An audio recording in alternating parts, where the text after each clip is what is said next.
Hey guys, this is Big Time Slim Jim. I'm back. I don't even know if my last video actually recorded right on YouTube, as I tried to do my picks last week.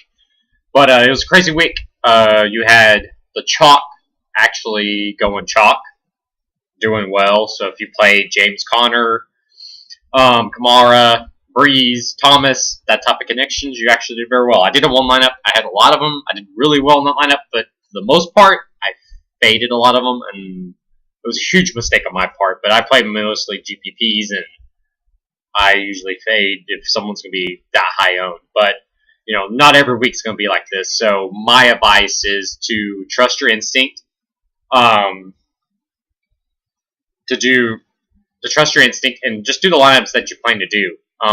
You know, don't worry about, you can worry about ownership, but you can also do one or two plays in your lineup that you think are good plays that might be under 2% owned and they could hit. So it's kind of doing a variation.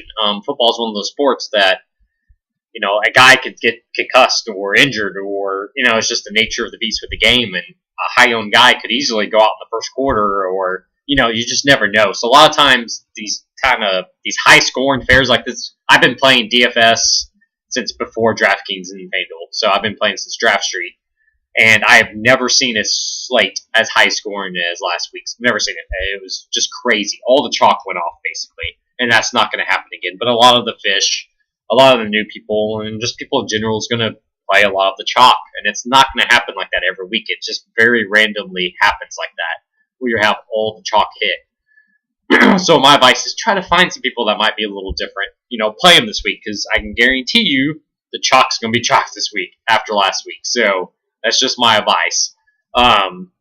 You know, and that's me coming from not winning near as much as I should, because I could have won so much money last weekend if I would have just kind of went with my instinct, but I faded the chalk on the first week. And I think the first week in NFL, I think you play the chalk. It's just, you know, it's chalk for a reason. And then as we get later on to the season, it gets better to play some of these lower owned guys. I mean, of course, Fitzpatrick wasn't high owned, and Deshaun Jackson might Evans stack, but you know, so you're trying to find plays like that for this week too, and we can do it too. Most of my plays are DraftKings. I'll say if a play is good for FanDuel, but we pretty much know who is and who isn't on that sense. But most of my playing is on DraftKings at the moment. So we'll start with quarterback this week.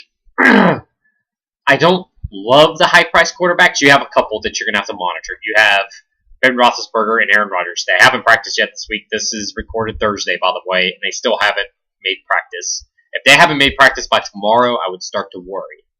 I kind of do like, if I know he's going to be healthy, I do like a Roethlisberger, Antonio Brown, or Juju Smith stack. But if he's going to be right, I think he's going to be kind of high owned. Everyone knows to play Pittsburgh at home, but yeah, I just don't know if he's going to play. I'm imagining he is. Same with Rodgers. I'm imagine they are, but right now they haven't practiced, so that's not a good sign as it is Thursday. Of the high price guys, though, if I was going to play anyone, it would probably be Phillip Rivers. My only problem is if they be up big in the game, you know, possibly like the Ravens, for example, even though Flacco had a good game, is maybe he's just not doing as much because they're up big. So that's my only worry. But it is at Buffalo instead of in LA, I guess. I still want to say San Diego. I'm still considering them San Diego. But so I think it'd be a little bit closer than people think. So I do like Phillip Rivers if I'm paying up. Other than that, I'm pretty much going down. If you want to go in the mid tier, I do kind of like Kirk Cousins. He had a decent game against the 49ers last week. He's facing Green Bay. Green Bay's defense isn't all that great. Their secondary isn't the best in the world. I would only probably play Kirk Cousins if Rodgers is playing. If he's not playing, I would not play Kirk Cousins, because I think the defense for Minnesota, and we'll get to that later, is going to feast on Green Bay if Rodgers ain't playing. I wouldn't play him because I don't think he'll have to do much.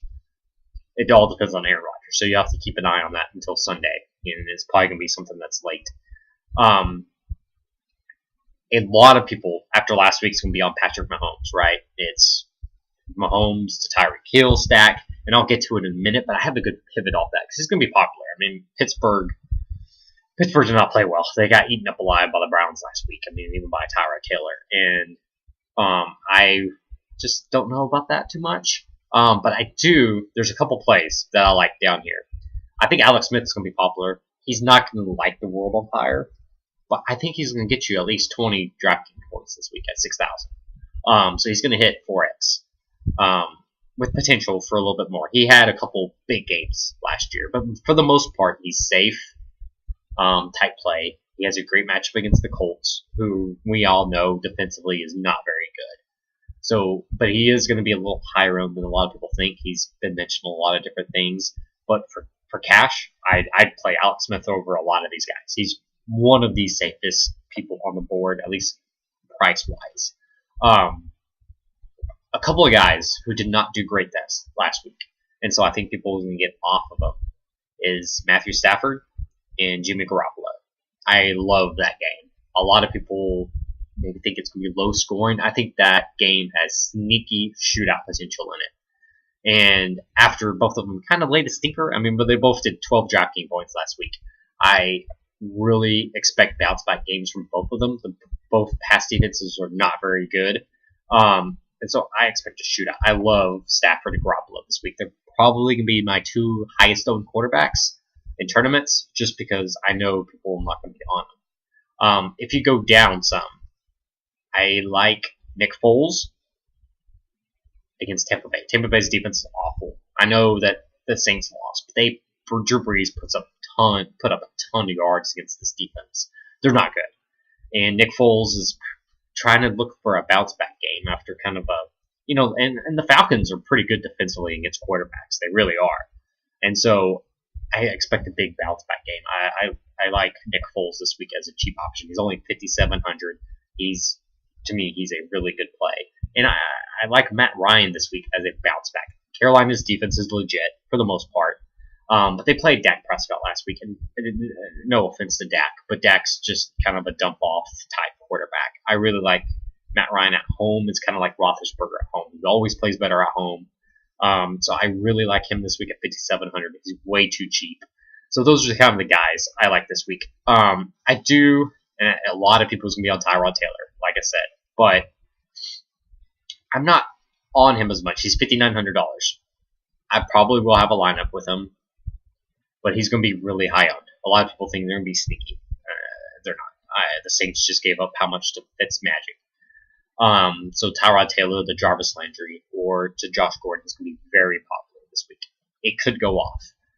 I have a feeling that the Saints are going to play hard after getting embarrassed last week.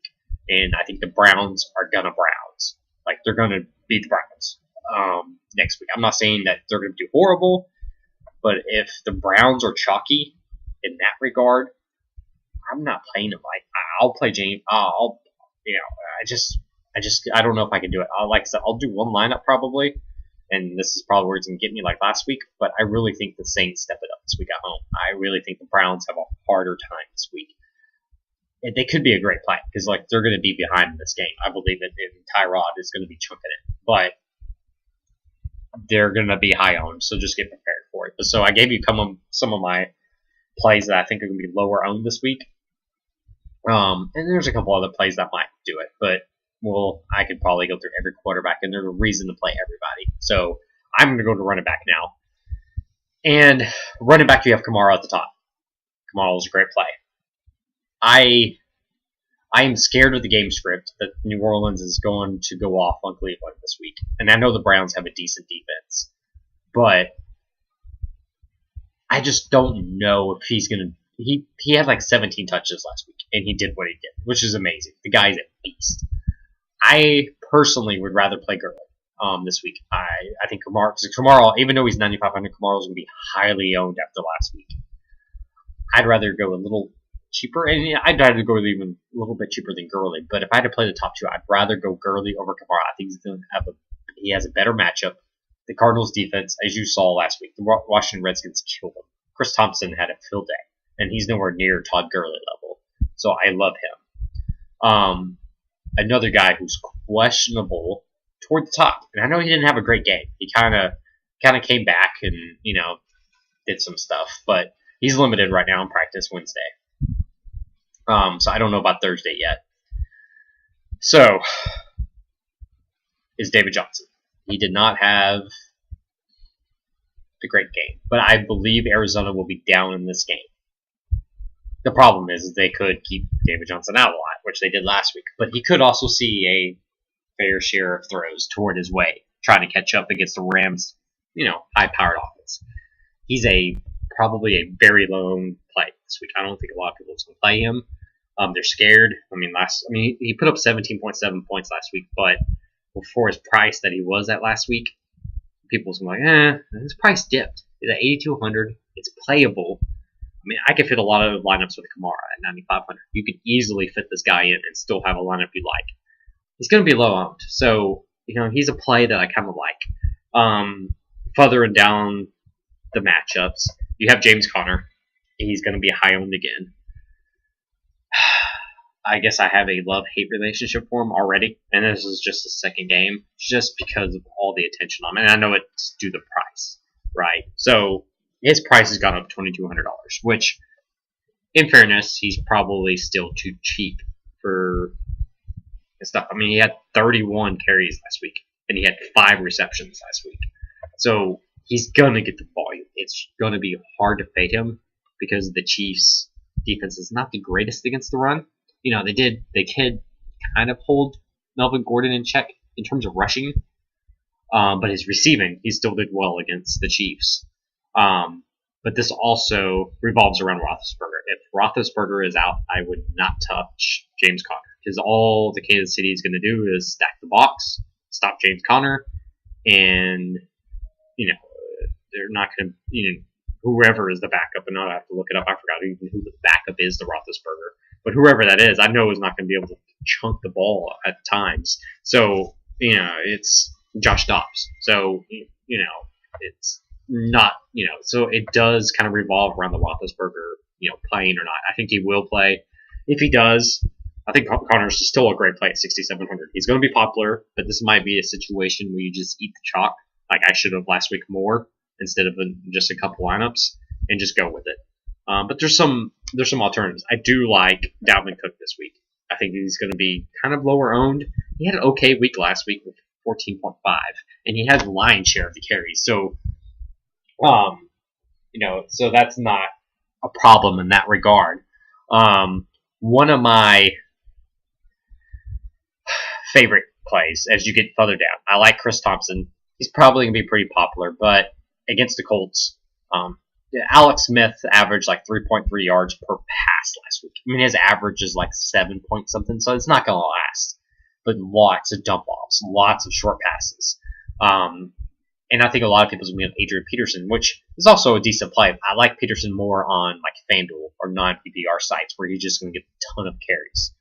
But Chris Thompson on PPR sites and Draftkings, I love this week. You can pair him with Alex Smith and then pair him with Jordan Reed, and you kind of have a 3 combo there because the Indy defense is not very good. And I think Washington is a lot better team than what people give them credit for. And I even said it before the season that they had a good shot at winning this division. I really do. I see it kind of a Super Bowl hangover for the Eagles, and the Giants and Cowboys aren't that good. So I really thought Washington could win this division. I still think they could. Another guy you have to keep out if you're going to go cheaper is Tevin Coleman. If Devontae Freeman's out, Tevin Coleman's proven that he can catch the ball in the backfield. He can do lots of different things, a little different than Devontae Freeman. Coleman can catch the ball a lot better than he can. I love him if Freeman's out. If Freeman is out, he's going to be pretty popular. But as you get down lower, I'm not in love with lots of these plays. The only other guy I would maybe consider, even though I like defense, is Dion Lewis at 5,000. But it kind of depends. A lot of them is kind of leaning that way. Derrick Henry's kind of getting pushed out a little bit just because he's kind of one-dimensional. But that also depends on Marcus Mariota, who also could not play this week. He's also questionable, so we'll have to see about that. But, those are kind of the plays at that. If you want to go a little cheaper, there is another guy, Austin Eckler, for the Chargers. If they get up big, Melvin Gordon is not going to be in the game as much. So Eckler see a lot of play time. He put up 23.6 Draftkings plus last week. He was great. He's a great receiver out of the backfield. and his Buffalo defense is horrible. I could see Eckler, as a running back 2 for 4,400. I could see him as a fairly decent play this week. I really do. So if you're going to go cheap, that's as cheap as I would go in terms of plays. I do like him this week. So we're going to receiver now, because I'm probably way behind on this. So we'll start at the top. I love Antonio Brown this week. That hinges on, of course, Ben Roethlisberger. I just think this is a great matchup. It's against the Chiefs. We saw what the Chargers receivers did last week. They put up lots of yards. I love him this week, but it all depends on Roethlisberger. And as the week goes on and he still hasn't practiced, I'm worried a little bit. If that's the case, my next favorite receiver is Julio Jones. At home against Carolina. On the paper, you look at the defense as ninth in pass. There's a lot of people would be scared, but he's matchup proof. And he's the type who gets this Carolina team, 2 years ago? They put up over, 200-something yards receiving on them against this Carolina team. I mean, I know it's slightly different, but I love the Matt Ryan, Julio Jones, Mohamed Sanu stack in GPPs. Especially, let's say, if you just want to fake Jones and just go Matt Ryan, Mohamed Sanu. So he's 4K. So if you're looking for a cheap punt, we'll get there in a minute. He's a great play this week. I think Sanu could have a great game, and I think you can play all three of them. I think they're going to air it out this week. So a couple other plays. I think Tyreek Hill, after his huge game last week, is going to be highly owned. I prefer, and I didn't even mention it in my running backs, and I should have, and I forgot he was in my lineup, was Kareem Hunt. So Kareem Hunt, I love this week. He did not have a great game last week, right? It was just 4.9 DraftKings points. I mean, 16 attempts for 49 yards, 30.1 yards per carry average. I mean, it was just bad. I love him in a bounce back spot this week against Pittsburgh. Pittsburgh has given up tons of yards on the ground since Ryan Shazier went out last year. They're not good against the run whatsoever. I mean, you even saw, remnants of, Carlos Hyde and company and Tyrod Taylor run all over them last week. So they're not good against the run. I love Kareem Hunt in the bounce back spot. So that's another guy I love this week. So I forgot to mention it. But back to Tyreek Hill. I love Hunt as kind of a pivot off Hill Mahomes this week. And it could be a mistake. But they're going to be highly owned. And I'm just not maybe in love with it as I should. As you go down in the order, I love Jarvis Landry, like I said, with Tyrod Taylor, but they're going to be high owned. So he's going to see targets in this game because they're going to be playing from behind more than likely. So I love it. I'm debating it on an ownership perspective because they're going to be high owned. If you look up anything read anything, they're going to be high owned. I love Nelson Aguilar with Nick Foles this week. Aguilar's the number one receiver right now. I just, I really like him. I think he's going to be a little owned, but Alshon Jeffrey's doubtful. He's still not going to be back. I don't think he's going to be back for a couple weeks. So that Nick Foles to Nelson Aguilar would get you a cheap combo that you can load up at other positions, like running back and a couple of receivers. I mean, it's just cheap. He's going to see tons of targets. I mean, he's just, there's no one else. He saw 10 targets last week. He got 8 receptions. He just didn't do a ton with them.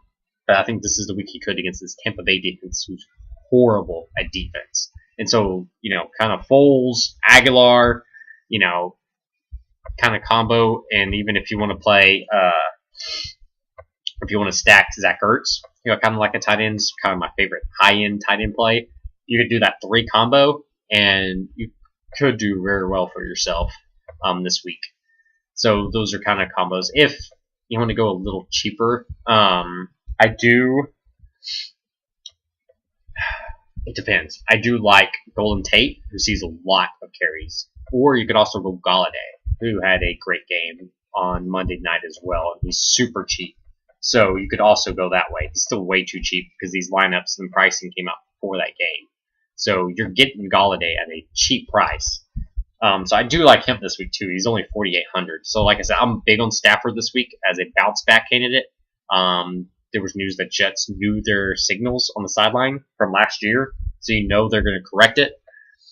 And so I kind of like that combo. I like both of them.